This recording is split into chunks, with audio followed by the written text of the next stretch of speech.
ভীতু কেন? জোর করে বলতে পারলে না যে তুমি আমাকে বিয়ে করবে? দেখো, আজ পর্যন্ত আমি আব্বার মুখের উপর কোনোদিন কথা বলিনি, কিন্তু যেভাবেই হোক আমি আব্বাকে রাজি করাবো। থাক, তোমাকে রাজি করাতে হবে না, তোমার আব্বাকে আমি রাজি করাবো। টনি, তুই আমার এখানে কি করতে এসেছিস? তোর মতো বেইমানের সাথে আমি কথা বলতে আসি? আমি টনির সাথে কথা বলতে এসেছি। টনি, আজ আমি প্রমাণ করতে এসেছি যে আমি সালমারও সাথী। আরে চুপ করো তো, সবসময় আর কি ভালো লাগে না? এমনিতে আজকে আমার একটা প্রবলেমের মধ্যে আছে, তার মধ্যে এসে আবার এই চলো তো। তুমি ভুল করছো টনি, ও তোমার সালমা না, আমি তোমার সালমা। কি বাবা তুমি এখানে কেন এসছো? আপনাকে আমার একটা কথা বলার আছে। আমি কোনো চোরের মেয়ের সাথে কথা বলতে চাই না। আঙ্কেল, আমি চোরের মেয়ে নয়, আমার আসল পরিচয় দেওয়ার জন্য আপনার কাছে এসেছি। মানে? আগে বলুন আন্টি কোথায়? স্নান করছে। আমি সালমা না, আমি সাথী। কিন্তু টনি জানে যে আমি সালমা। সেদিনকে আমরা যখন একসঙ্গে পার্কে গিয়েছিলাম। ও, তার মানে তুমি জাকিরের মেয়ে? হ্যাঁ, টনি কোনোদিনও জানতে পারবে না। ঠিক আছে, তোমার আব্বাকে বলে দিও আগামী 1 সপ্তাহের মধ্যে তোমাদের বিয়ে দেবো। হ্যাঁ ঠিক আছে আঙ্কেল, আসছি। আমার তো ভাবতেই অবাক লাগছে, আমার আব্বার মতন জেদি মানুষকে তুমি কি করে রাজি করালে? টনি, ভালোবাসাতে সবকিছুই জয় করা যায়।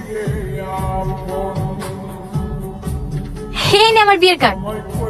সামনে শুক্রবারে আমাদের বিয়ে, তুমি কিন্তু অবশ্যই যাবে। কি রে, মন খারাপ হয়ে গেল মনে হচ্ছে? অবশ্য হওয়ারই কথা। চ্যালেঞ্জ করেছিলি আমার বয়ফ্রেন্ডকে নাকি তুই ঠকাবি, সেটা তো আর পারলি না। সালমা, তোর মা কোথায় গেছে রে? এই ছেলেটাকে তো চিনতে পারলাম না। আমার নাম টনি। তুমি টনি? সেই ছোটবেলায় দেখেছি। কবে বাড়ি এসছো বাপ? এই তো 1 মাস মতো হলো। যা, এবার তো সালমা টনি টনি করা বন্ধ হবে। সেই ছোটবেলা থেকে দেখে আসছি, শুধু তোমারই কথা, শুধু তোমারই কথা। থাকো বাপ। এই সালমা, তোর মা আসলে পাঠিয়ে দিস, একটু দরকার আছে। তুমি তো ভীষণ জেদি, বান্ধবীর সঙ্গে চ্যালেঞ্জ জেতার জন্য পাড়ার কাকিমাকে রেডি করে রেখেছো। টনি, তুমি আমাকে এখনো ভুল বুঝছো। আমি তোমার সালমা। আমি কি করলে তুমি বিশ্বাস করবে বলো তো?